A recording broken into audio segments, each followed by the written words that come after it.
Popin Media. Nenga sinaba kuyita mugenyi mukulu njagala kubajjukiza nti President Yoweri Museveni yaleeta emirembe mu Uganda. Tuli wano n'abantu bangi abakulu naye abantu abakulu abaaliwo mu 1986 njagala buli omu atuule afumiitirize ajjukire gye yali nga Museveni awamba. Wallahi mwali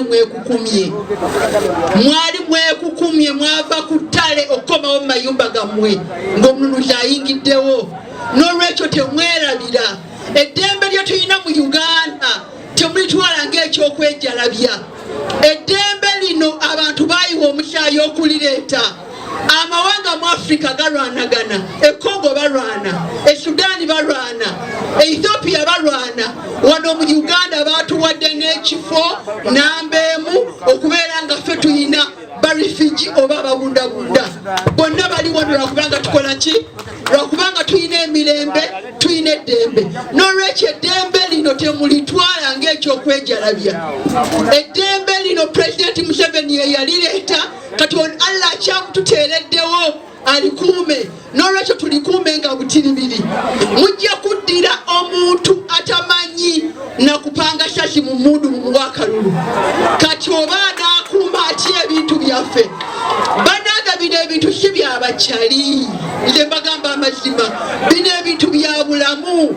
Bino ebintu bya nkulaakulana. Bino ebintu bya kuuma bugagga.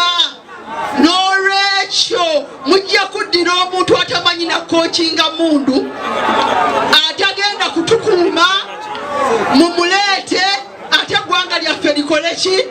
Liddeyo mukatyabaga. N'olwekyo bannakangulumira obubaka bwange bwe mbawadde olwaleero tulonde President Museveni atebenkezza abaana baffe agemye abaana baffe. Bannayuganda beeyongedde obungi. Yawamba tuli 5,000,000 katuli mu 5,500,000. Abantu beeyongera obulungi, abantu beeyongera obulamu. Bya bulamu si bya kadongo kamu. Obubaka bwange mu butwale ng'ekikulu si bya kuzina mazina ku siteegi. Bino ebintu byakuuma bannayuganda era President Museveni mu manifesto ye atulaga UPDF atulaga ki? Atulaga security. N'olwekyo tulaba nedduka abaana baffe tebajja kusoma.